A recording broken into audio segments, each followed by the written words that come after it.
Rasulillah. We praise Allah subhanahu wa ta'ala, the King, the Master, the Sustainer, the Creator of the seven heavens and the earth, who we send peace and blessings upon His beloved Muhammad sallallahu alayhi wa sallam. My brothers, the very famous Imam al-Nawawi, the Shafi'i scholar, who put together the very famous Riyadh al-Salihin, he starts off his book with a very unique chapter.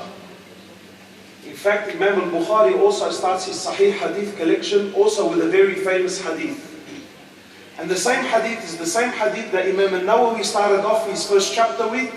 It's also the same hadith he started off his very famous, the 40 hadith of Imam al-Nawawi. My brothers, this hadith that I'm about to share with you, and trust me, I'm not going to share anything new, you all know the hadith, is very unique for the believer, and it's important you understand why it's unique and why is it important. My brothers, Imam al-Nawawi in his Riyadh al-Salihin, he put together chapters. Imagine this book is a collection of Sahih Hadith and ayat of Quran, and he put them together in chapters, right? And many books were written about this famous book. In fact, some of the scholars even write, and why did Imam al-Nawawi put the chapters in the order that he put them in? Like, I'll give you an example. If you and I now decided that, Shabab, we're going to write a book about deen, we're going to write a book about Islam, what do you think should be the first chapter? I'm sure most of us here, the majority of us will say, well, if we're going to speak about deen and Islam, start by speaking about Allah, speak about Tawheed, speak about Rasulullah sallallahu alayhi wa sallam, speak about Salah, Siyam, charity, Jihad, obviously something big. But Imam al-Nawawi didn't start the book with any of this. Rather, he started his book with the chapter of what? Sincerity. But why? Why did he start with sincerity? And why is this important for us today? Because there's no point talking about any other topic in deen if sincerity is not there. What good is your salah? What good is your jihad? What good is your fasting? What good is your charity if the sincerity is not there? If sincerity is not there, no matter what you do, it equals to nothing in the eyes of Allah. So the very famous hadith that was narrated by Umar ibn al-Khattab, and I'm sure you all know it, إِنَّمَا الْأَعْمَالُ بِالنِّيَّاتِ, that verily all actions in the eyes of Allah are according to the intention that was behind it. Why is this hadith so famous and why is it so important? My brothers, for the Sahaba, and please, today I want you to try and think like a Sahabi. Don't think like now most of you thinking about that nephew waiting back home. I know. But let's just try, ma'alash, we watch Aflam Hindi or Turkey and we always imagine to be the hero and the superstar, yes or no?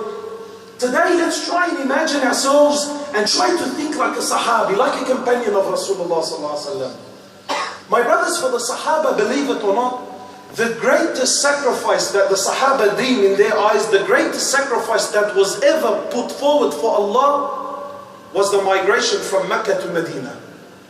For Sahaba, this was number one. Anything that came after the Hijrah was number 2, 3, and 4, and you just had to follow.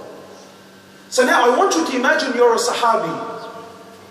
And these people who took the migration from Mecca to Medina, they took the biggest sacrifice you could ever do. And one Sahabi performed the greatest, one Sahabi, he did the greatest action you could ever do. He left his home in Mecca and migrated from Mecca to Medina. But when he reaches Medina, he gets to Medina, and more or less the Prophet of Allah, they get there and they get together. He's thinking in his heart, wow, I did the greatest sacrifice. And yet the Prophet of Allah gathers the companions and gives them a hadith. Ulama say about this one hadith that was narrated by Umar ibn al-Khattab, it is 1/3 of all of our Sharia is this one hadith. 1/3 of the Islamic Sharia is because of this one hadith. So the Prophet of Allah grabs the companions and he says to them, he says, إِنَّمَا الْأَعْمَالُ بِالنِّيَّاتِ, that listen boys, I'm using modern term language, that listen boys, everything you do in the eyes of Allah is according to the intention that was behind it. So whosoever migrated for Allah and His Prophet, then know that your migration is for Allah and His Prophet. Imagine you're this Sahabi and you're sitting there and you're listening to these words. And then he says, but whosoever of you migrated for some worldly benefits or for a woman to marry, you see this man, he was engaged to a woman in Medina. So when the time for migration came, like you and I say today, what? Yallah, asfurana bhajara, 2 birds with 1 stone. The man had a fiancée in Medina, and it happened to be that there was a migration, so it worked out well for him. He was going to Medina anyway. So he did the greatest action you could ever do, but his intention was not there. So the Prophet of Allah more or less is telling him, everything that you did equals to a big fat zero in the eyes of Allah. Not only was it a big fat zero, this is for me like the salt to the wound. Not only is there a big fat zero, but the Prophet of Allah came to know about it, mentioned it in front of the companions, and is now narrated in the most famous hadith that will be mentioned to the Day of Judgment. Imagine this man is thinking, my story will be mentioned to the Day of Judgment. What crime did I do? But Rasulullah is teaching the Ummah that don't get caught up with the action that you do. You should always monitor the action that is behind it. My brothers, wallahi, why is this important? And why am I giving this reminder in the month of Ramadan? Why? My brother, you can build 1,000 hospitals. You can build 1,000 hospitals and build 1,000 masajid and do 1,000 great things in the name of Allah. But you had an intention in your heart other than the pleasure of Allah. You're going to stand before Allah with the biggest shock of your life. Because my brothers, Allah subhanahu wa ta'ala is a jealous God. This word sometimes for us is, what do you mean he's jealous? And how can you speak about Allah like this? And Allah is a jealous God. And if Allah sees in your heart that there is something other than Him, it doesn't matter how good it is. It doesn't matter how people love it. If Allah sees that there's something in your heart other than Him, He walks away. Allah's not interested. So one of you might say, يا أخي, come on man, والله تخنت bro. كلام حدا ربي لي دان وربي لي شوية كرش بده يجي يفسر لي بالدين. Come on man, what do you mean? طب I tell you, listen, let me, let's try to live this example together, yeah? I want you to imagine now, any one of you now, after the salah, you go to the hulu shop now, you buy some knefe, you buy some roses, you buy some chocolates, you go to the house, بتظبط حالك, بتمشط للشعرات, بتحط شوية عطر, you fix the abaya up, you send to the kids, you grab the kids, you send them to the neighbor, to back door, to the front, in the car, send them off to your parents, you just got rid of the kids. خلاص, you're feeling romantic, you want to go home, you want to impress the missus. So you come to the door and you run open the door, أجلك بيجرى بضري, boom, you knock it over and إجرى فاد Romeo. So you come in, you walk inside, you come to the missus, you turn on the candles, you put the boys to men on, you come to the missus and you sit next to her. قلبي روحي عيني انت يا قمر وانت يا ما بعرف شو خد بقى قصص وحكايات. And then you look at your wife and you tell her, Wallahi I love you. Wallahi I love you with all my heart. Ya baya, ya baya, ya baya. And then imagine she turns around to you and she says to you, and Wallahi I love you too.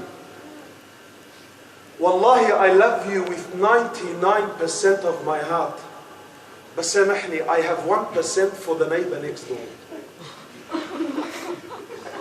شو ها neighbor next door? أي neighbor هذا next door that has 1% of your heart?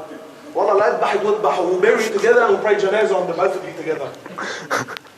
You as a human being, really you be reasonable, as a human being, would you accept from your wife that she tells you, 99% of my heart is for you, but there's 1%, just 1% is for the neighbor next door. Would you accept it? Talk to me, would you accept it? But how about when Allah sees in your heart that you're doing an action for something other than Him? Hasha lillah, of course Allah subhanahu wa ta'ala is above any example that we can give. But when Allah sees in your heart that you're seeking the pleasure and the desire of someone other than Him, Allah walks away. And wallahi my brothers, there was no one that was more conscious of their sincerity. There was nobody that was more watchful of their actions than the Sahaba. What made these people so special and so unique, my brothers? My brothers, in one of the battles, again, I want you to think like a companion with me, yeah? Think like a Sahabi. The companions are saying we were in one of the battles and one of the kuffar was making a mess of the Muslims. Making a mess. Mushrim, he was a real, extremely brave and extremely powerful, and he was ripping into the Muslims left, right and center. And the Muslims are openly admitting that we couldn't take him on. So they said we started to worry, we started to panic. And then they said we're there, we're waiting for something to happen, and of all people, guess who comes along? The great, the famous Ali bin Abi Talib radiallahu ta'ala anhu. My brothers, if you don't know this man, You have no idea what you're missing out on. So Ali bin Abi Talib comes, the Muslims, Allahu Akbar, there's a celebration, finally the right man for the job. So Ali bin Abi Talib comes, he faces the man, and there's a feast, an absolutely feast fight between the two. They said after a long battle, he finally brings the man down to his knees. The Muslims jump for joy, finally we got the man. And then they said, amazingly, we're watching the battle, Ali bin Abi Talib brings the man to his knees, raises his sword, looking at the man, and just at that very moment, they said the man spat in the face of Ali bin Abi Talib. You know, my brothers, don't think now we're sitting in this little Musallah, we're going to go home to our kids and family. You know, sometimes someone cuts you off in his car and you just pray to God you can get your hands on the man. Sometimes your wife says to you, your wife, the mother of your children. You know, wallahi, I know people that divorce their wives over the most trivial things. Imagine this is a man in the heat of the moment fighting for the sake of Allah. This man has just killed other Muslims. I bring him down to his knees, then he spits in my face.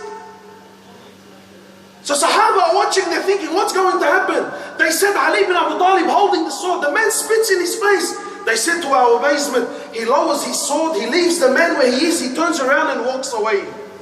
Ajib, what's going on? So they come to Ali bin Abi Talib and they said, what happened, man? You had him. What went wrong? He says, wallahi, when I raised my sword, I raised it for Allah. But when he spat in my face, something entered my heart, and I feared that if I brought my sword down, I wasn't bringing it down for Allah, I was bringing it down for my nafs. So I left him and I walked away. Why do you do what you do, my brother? Why? Do you fast because everyone else fasts? Do you come to Taraweeh simply because, well, that's what everyone else does? Or is there an intention behind it? Are you seeking Allah's pleasure, my brother? والله أعوذ بالله من كلمة أنا. Don't you love this one? أعوذ بالله من كلمة أنا بس والله حجينا 3 مرات. شو يعني إذا حجيت 3 مرات يعني؟ أنت مين عم بتسمع؟ Who are you telling that you've been to Hajj 3 times يعني? And really, who is so interested in how many times you've been to Hajj? And why are you boasting that you've been there 3 times? Sometimes, my brother, with a word you destroy 3 Hajj trips. That's 3 years of Hajj and over $30,000 in money going and coming back. You destroyed them with 1 word that came out of your mouth. You do what you do seeking the pleasure of Allah only, my brothers. Only. That's the only reason we do anything. Why? Because we're seeking Allah's pleasure. And you should be conscious of your heart all the time. One of the 7 that will be under the throne of Allah on a day when there is no shade except His shade is who? The Prophet of Allah, he says, the man whose left hand doesn't know what his right hand gave in charity. It was in secret. It was between him and Allah. So my brothers, I'm going to wrap up. Why is this important? Always renew your intention. And before you do any action in deen, ask yourself, why am I doing this? One of the scholars, he says, whenever someone used to knock my door, imagine, the scholar says, whenever someone would knock my door, from the time I got up to the time I went to open it, I would have made 70 different intentions in my heart. And Allah rewards you according to what? Intention. Allah doesn't reward you according to action. That's from His mercy and from His rahmah. So always renew your intention, my brothers. Sometimes you could do a very small action, but if you couple it with a large intention, then it's become beautified. And the opposite is true. You could do the greatest action, but a very small intention or nothing altogether, it becomes 0 in the eyes of Allah. So please, my brothers, always renew your intention and always be conscious about this. Now, two things before I end. Shaitan has already come to you like a sheikh, a mufti with a big amama and said to you, did you hear what the brother said? إِنَّمَا الْأَعْمَالُ بِالنِّيَّاتِ. You've been doing this great action for a long time. Now you notice there's a problem with your intention. So what does he advise you with? Leave the action. No, the scholars say no. The scholars say if you're doing a good action with a corrupted intention, keep doing the action and work on the intention. And the last thing, my brothers, is whenever you come to do something, beautify it with intentions. I'm sure many of you here, you pay rent. I pay rent. Every week when you come to pay your landlord, Before you come to pay Him, renew your intention. Say, Allah, I give you this in charity. Ya Allah, this is to stay away from haram. Ya Allah, this is to stay away from riba. Then every dollar that you give has become what? Become sadaqah. You're filling up petrol in the car, you say, Ya Allah, I'm intending all of this fuel, I'm going to spend it in your sake, taking my children to school and going to the masjid. Then every single liter that goes into your tank, you get rewarded for. You come to go to sleep, before you go to sleep, you do your adhkar, you make your wudu, and you make niyyah. Ya Allah, I'm going to sleep so that I can wake up in the morning and worship you. Every minute that you're sleeping, Allah subhanahu wa ta'ala rewards you for, and I'm sure you catch my drift. May Allah subhanahu wa ta'ala reward you. Subhanakallahumma bihamdik. Ashhadu an la ilaha illa ant. Nastaghfiruka wa natubu ilayk.